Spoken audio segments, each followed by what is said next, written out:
I spent years trying to be happy and it was making me miserable. That sounds backwards, right? But what if I told you that the moment I stopped chasing happiness and started choosing something else entirely, everything changed? Today, I'm sharing why emotional freedom might be the missing piece you've been searching for, and how this shift can completely transform your relationship with joy. I'm Pamela, and for the longest time, I bought into this idea that happiness was the goal, the ultimate destination. You know what I'm talking about, that constant pressure to think positive, look on the bright side, choose joy. But here's what nobody tells you about this happiness chase: it can become another form of prison. In the next few minutes, I'm going to share with you while traditional positive thinking often fails us, specifically for those of us in midlife, and introduce you to a new method, a completely different approach to emotional well being. Drop a heart in the comments if you've ever felt pressure to just be happy.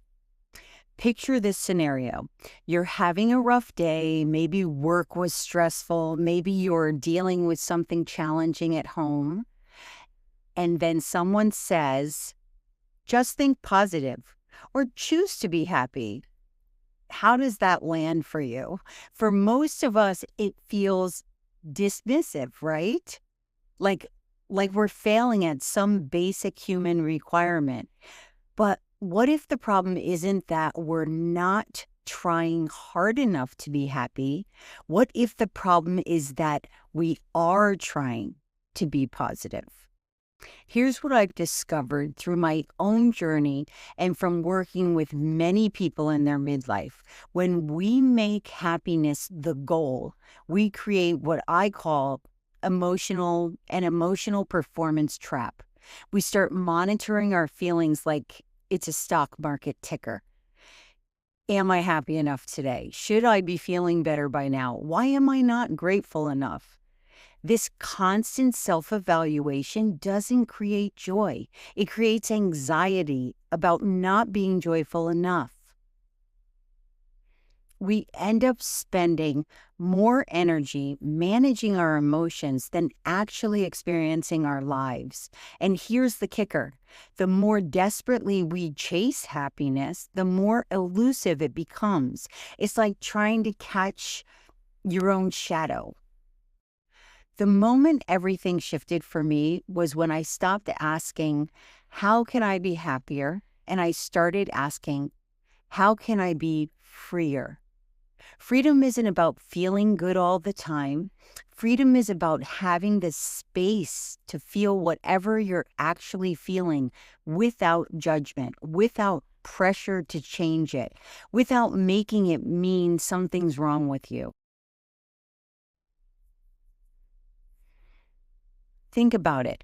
When you watch a bird in flight, you don't think, oh, that bird should be happier. No, the bird is simply expressing its nature, moving through the world authentically.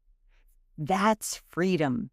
When we choose emotional freedom over the pursuit of happiness, something beautiful happens.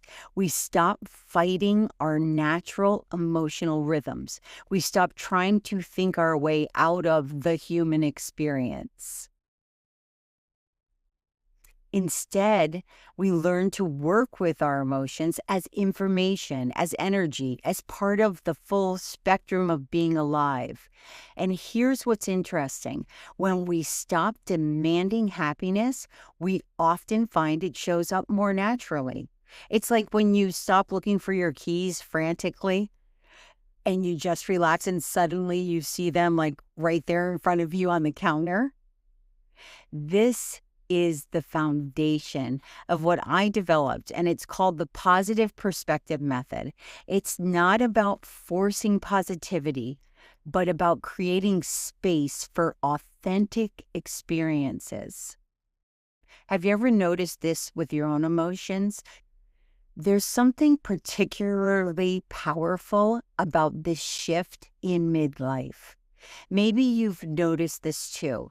The strategies that used to work for managing our emotions don't seem to fit anymore. The just think positive approach feels shallow, like putting a band aid on something that needs deeper attention.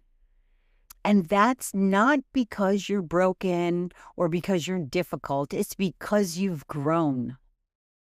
In midlife, we often have enough life experience to know that emotions are complex. We've been through enough to understand that real challenges can't be solved with affirmations alone. I like to think of it as we have a PhD in life experiences. We need approaches that honor our depth, our complexity, our lived experiences. We need strategies that work with our graduate degree in wisdom, not against it. This is why I'm so passionate about the freedom approach. It doesn't ask you to pretend difficult things aren't difficult. It doesn't ask you to spiritually bypass your legitimate concerns. Instead, it gives you tools to navigate whatever life brings with grace and authenticity. Imagine having the inner resources to face challenges without immediately trying to escape them or fix them. Imagine trusting yourself enough to feel what you feel and still know you're okay. That's not just happiness, that's wisdom in action. That's emotional mastery. That's the kind of freedom that creates space for joy to just emerge naturally. So, how do we actually make this shift from chasing happiness to finding freedom? Let me share 3 practical ways this shows up. First, instead of asking, why am I feeling this way? Try asking, what is this feeling trying to tell me? One question creates resistance, the other creates curiosity. Second, rather than trying to change difficult emotions immediately, practice giving them space. You don't have to love what shows up or how you are feeling, but you can stop fighting it. And third, replace I should feel better with I'm learning something valuable right now. This single shift moves you from judgment to a growth mindset. Now, I want to be clear, this isn't about becoming passive or just accepting everything. Freedom includes the freedom to take action, to make changes, to create boundaries. But it's action that comes from clarity rather than desperation. When you're not spending all your energy trying to feel different, you actually have more resources available for creating the life you want. It's like the difference between swimming against a current and learning to work with the flow of the water. Both get you somewhere, but one leaves you exhausted and the other builds your strength. Here's what I want you to understand. This isn't just philosophy. This is practical emotional intelligence that changes how you move through your day.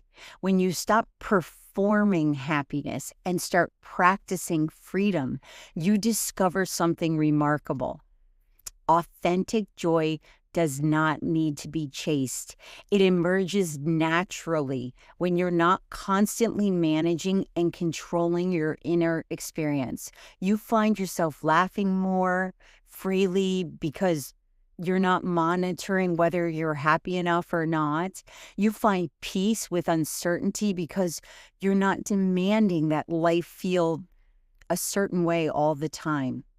You develop an emotional flexibility, the ability to bend without breaking, to feel deeply without drowning, to stay open when things are hard.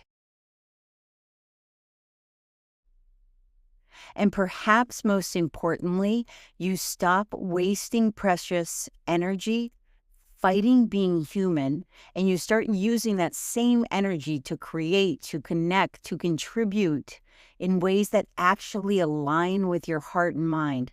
This is one of the pillars of the positive perspective method. It's not about thinking your way to happiness, it's about creating space for it to show up naturally. So here's my question for you. What would change in your life if you gave yourself permission to stop chasing happiness and started choosing freedom instead? Feel free to go to PamelaStarusta.com for more information on the positive perspective method and for free healing resources. I'd love to hear your thoughts in the comments. And if this perspective felt right to you, if it made you think, I never looked at it that way, hit the like button. It helps me know this content is valuable to you.